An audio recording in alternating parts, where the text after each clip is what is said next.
Dennis killed Brian Lefevre. Dennis Reynolds is the most dangerous person in the gang, and the show has been building a specific, documented case for serial killer behavior across 17 seasons without ever stating it directly. The Brian Lefevre theory is the most evident single incident the fan base has assembled.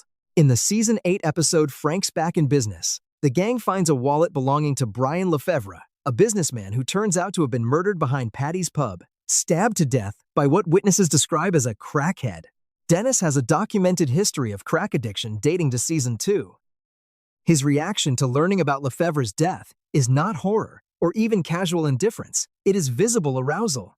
He becomes increasingly fixated on the murder, as Charlie describes it, and his excitement escalates specifically when Charlie produces a severed finger stolen from the morgue, a behavior forensic psychologists identify as trophy adjacent, the kind of excitement generated by proximity to an act you committed rather than curiosity about an act you didn't. Dennis had already spent the episode becoming emotionally invested in inhabiting Lefevre's identity, describing the experience of wearing another man's life as getting off, a phrase the show delivers with enough specificity to stop being a joke the moment you catalog it alongside everything else. A psychiatric evaluation in Season 10 confirms Dennis as an actual psychopath, not a throwaway gag, but a documented clinical assessment delivered on screen. The Lefevre murder sits inside that psychology with a precision that the show built across multiple seasons and then left sitting there, waiting for someone to look at it straight.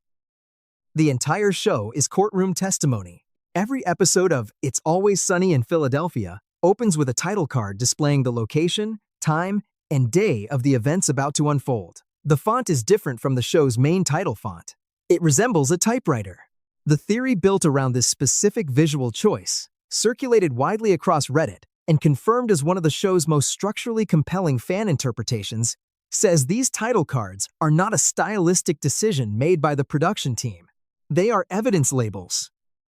The entire series is the gang's testimony in a criminal trial, each episode representing a separately documented incident being entered into the court record as the prosecution builds its case. The show has already confirmed this format works within its own universe. Season 5's The World Series defense cuts between the gang in a courtroom and the events they are describing, the exact structure the theory proposes for the entire series. The gang's documented criminal history, assembled across 17 seasons, includes arson, assault, fraud, conspiracy, blackmail, gun violations, and multiple incidents that should have produced fatalities. Frank's money has presumably insulated them from legal consequence for years. The theory says the finale will reveal that the insulation finally failed, that the trial has been ongoing, that every episode the audience watched as comedy was simultaneously a piece of evidence being entered against 5 people who have spent 17 years committing crimes in front of witnesses and calling it content.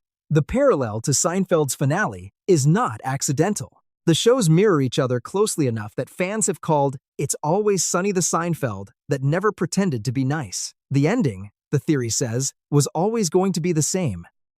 Charlie was a genius before the brain damage. Charlie Kelly is the gang's designated fool.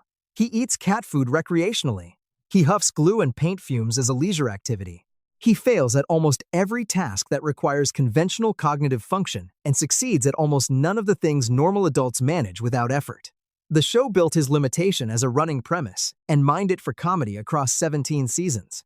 But the theory that reframes Charlie's entire characterization starts with a specific, documented incident the show confirms and then never returns to with the seriousness it deserves.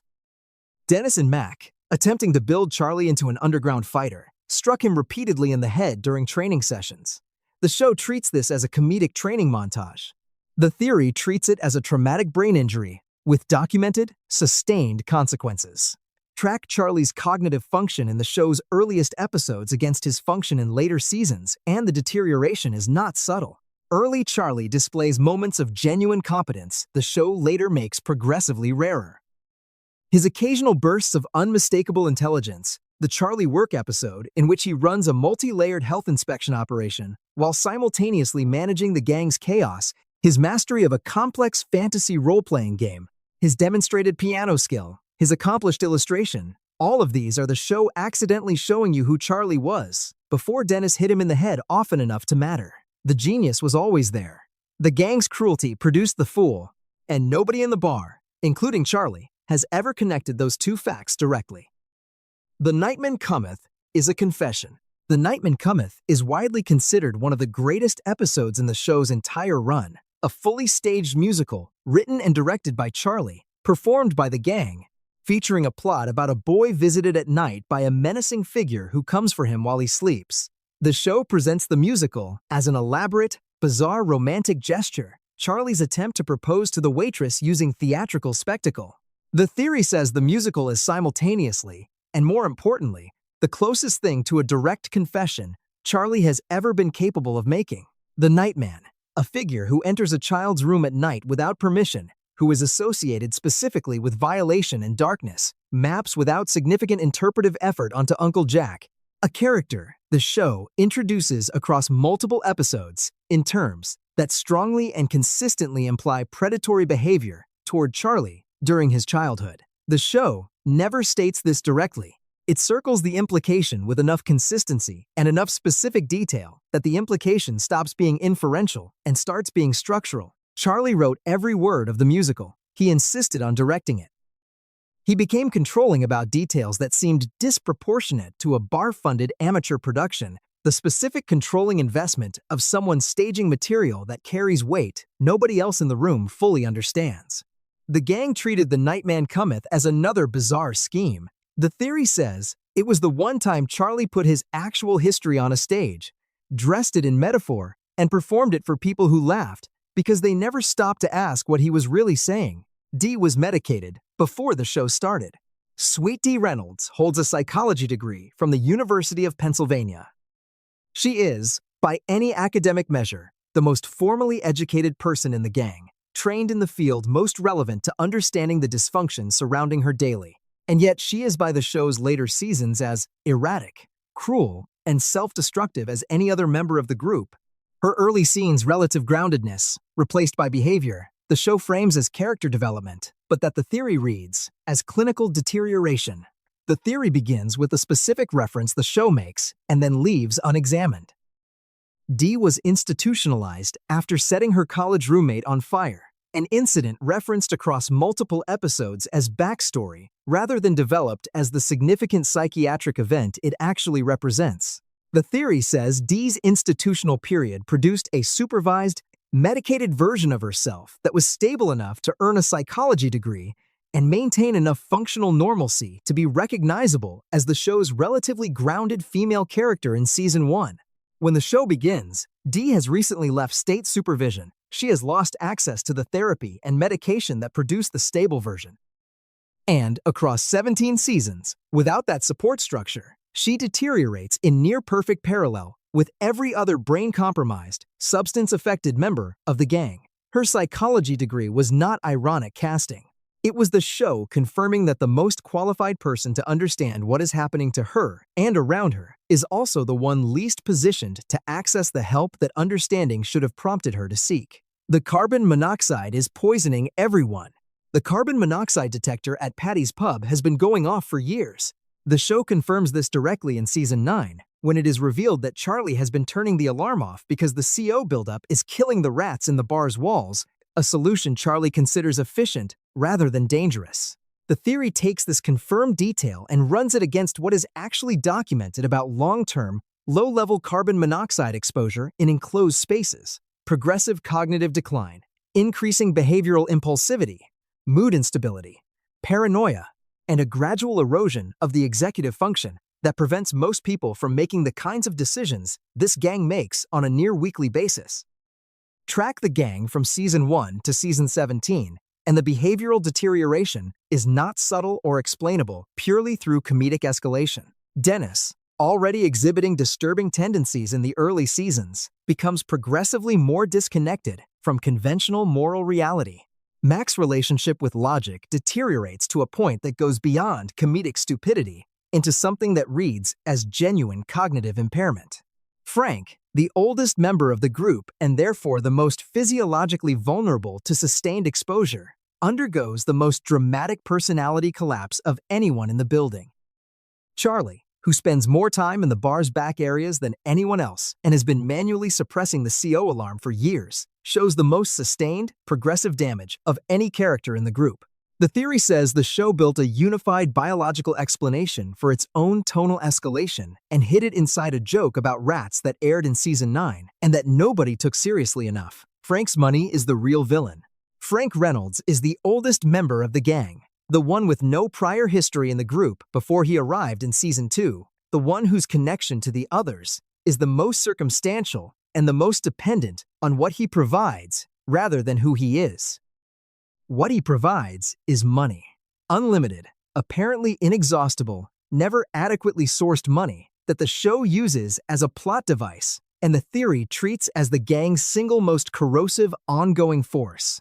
The theory's central argument is specific. Without Frank's money, the gang's schemes collapse at the planning stage. The disasters they generate require capital. The criminal acts they commit require the kind of financial insulation that makes legal consequences manageable rather than catastrophic. The sustained toxicity of 5 people whose worst impulses are never checked by practical reality requires someone to underwrite the unreality. Frank does this. He arrived in season 2 and immediately converted the gang from a group of struggling, occasionally awful bar owners into something considerably more dangerous. People whose ambitions are no longer limited by what they can actually afford to lose. Every time the gang escapes a consequence that should have ended everything, Frank's money is the mechanism. Every time a scheme escalates past the point where 5 people with no financial resources could sustain it, Frank's money is why it keeps going. The theory says Frank Reynolds is not a character who became degenerate by associating with the gang. He is the economic infrastructure that made the gang's degeneracy possible at the scale the show documents. Without him, they were always just idiots in a bar. With him, they became something the city of Philadelphia has never successfully prosecuted. Mac's faith was always real. Mac McDonald spends 17 seasons performing a masculinity built on physical dominance, religious conviction, and a sexuality the show steadily and openly subverts across every season, until his coming out in season 12 makes explicit what the show had been staging since the pilot. The theory doesn't dispute Mac's sexuality. It disputes the assumption that his religious faith was always performance, always the cover story, always the element of his identity most likely to collapse under examination. Mac's Catholicism is presented throughout the show as simultaneously sincere and ridiculous, the faith of a man who cannot reconcile what he believes with what he actually is, and whose failure to reconcile these things generates comedy across 12 years. But the theory tracks the specific moments when Mac's faith surfaces in contexts where performance would have been unnecessary, and finds a consistency that doesn't read as character joke. His genuine distress when his faith is threatened. His specific, recurring return to religious questions, even in private contexts where maintaining a performance for other people serves no function. His season 12 dance, the show's single most acclaimed artistic moment, which was always understood as a statement about his sexuality, but which Mac himself frames as a statement about God. The theory says Mac's faith and Mac's sexuality were always the same story. A man trying to understand how he could be exactly what he is inside a system that told him what he is was wrong. The comedy around this tension was real. The tension underneath it was realer. The gang are Frank's imagined pets. Frank Reynolds is a wealthy man who arrives at Patty's pub in season 2, claiming to be Charlie's biological father, moving into Charlie's apartment, and immediately embedding himself in a group of people whose dysfunction makes his own look almost reasonable by comparison. The theory built around Frank's role in the show's premise says the entire series is happening inside Frank's imagination during a sustained midlife crisis, and the other 4 characters are his pets, anthropomorphized inside the mind of a lonely, wealthy, aging man who needed a version of chaotic, consequence-free community that his actual life and his actual social class could never provide. The evidence the theory uses is structural rather than episodic. Frank is the one character whose presence requires the most justification, and whose absence from the group's prior history is most conspicuous. He simply arrives, and the show continues as though he was always there. His behavior within the group never fully matches the behavior of someone who genuinely fears the consequences the others face, because, in the theory's reading, he is generating those consequences rather than experiencing them. The other 4 characters, in this reading, are Frank's psychological constructs. Charlie is Frank's id, the part of himself that never learned to operate within polite society. Dennis is Frank's ego, the part that believes in its own exceptional status. Mac is Frank's suppressed need for loyalty and physical security. D is Frank's contempt for the social world that shaped him. The theory is deliberately absurd, but it captures something true about how Frank functions within the show. He funds the chaos. He survives the chaos. And he alone among the five always seems, somewhere underneath the degeneracy, to be watching. Cricket's destruction was fully the gang's fault. Rickety Cricket begins the show as Father Matthew Mara, a functioning Catholic priest with a genuine vocation and a stable professional identity. By the show's later seasons, he is living in a dumpster, physically disfigured across multiple separate incidents, estranged from his church, his family, and any version of the life he built before encountering the gang. The show treats Cricket's deterioration as a running comedic thread, the escalating consequence of his choices to keep returning to people who have never treated him as anything other than an instrument. The theory strips the comedy framing and examines what the show actually documents. Every significant physical injury Cricket has sustained can be traced to a specific gang action. His face was severely burned inside a sealed apartment the gang locked and abandoned while it was on fire. His vocal cords were damaged in an incident directly connected to gang activity. His leg injury tracks to a separate gang scheme. The gang has not simply influenced Cricket's deterioration. They have physically, specifically, and repeatedly inflicted the damage the show uses as his punchline. The theory says the show built a sustained portrait of 5 people destroying a man's life in documented increments, and then trained the audience to laugh at the result rather than the cause. Cricket keeps coming back because the gang represents the only community he has left, which the theory identifies as the show's darkest observation about what abuse does to the people who survive it. He returns to the people who destroyed him because they are the only people who still know his name. Dennis's obsession with skin is the tell. Among the many unsettling behavioral patterns the show documents in Dennis Reynolds across 17 seasons, one specific fixation surfaces repeatedly with enough consistency to constitute a clinical pattern rather than a comedic quirk. Dennis is obsessed with skin. He references wanting to wear another man's skin during the Brian Lefevre episode. He expresses a specific, unsettling interest in the physical surface of bodies in multiple separate contexts across different seasons. He carries zip ties and duct tape in his car trunk, items he has never adequately explained and that the show's other characters have noted and then inexplicably moved past. In the episode where Dee's psychiatric evaluation reveals Dennis is an actual psychopath, the show delivers the information directly and then immediately uses the comedic context to minimize its implications for the audience. The theory assembled across multiple deep-dive Reddit threads and fan analysis sites maps Dennis's documented behaviors against the FBI's Behavioral Science Unit's research on predatory personalities and finds an overlap that is specific enough to be uncomfortable. His need for total control in every relationship. His clinical flatness in situations that should produce emotional response. His documented arousal at descriptions of violence directed at specific targets. His expressed desire to inhabit other people's identities and bodies. The Dennis system, examined without the comedy framing, is a manipulation protocol that ends the moment the target becomes unavailable, at which point Dennis has stated directly that he moves on to the next one. The theory says the show knew exactly what it was building in Season 1 and has been confirming it quietly ever since. The gang never actually ran a bar. Patty's Pub has been open for business for 17 seasons of television and has generated no visible profit in any of those seasons. The bar fails every health inspection it doesn't manipulate through Charlie's frantic interventions. It has no consistent customer base. It has no functioning business model that generates sufficient revenue to explain why it remains open. Its owners routinely abandon it mid-service to pursue schemes that have nothing to do with serving beer. It has been the site of crimes, accidents, and incidents that any legitimate licensing authority should have shut down permanently within the first 2 seasons. The theory built around Patty's Pub's impossible continued operation says the bar was never actually a bar in any functional commercial sense. It is a front, specifically a money laundering operation funded by Frank Reynolds that uses the appearance of a functioning business to process income from sources the show gestures at without ever fully illuminating. Frank's money has no adequately explained source.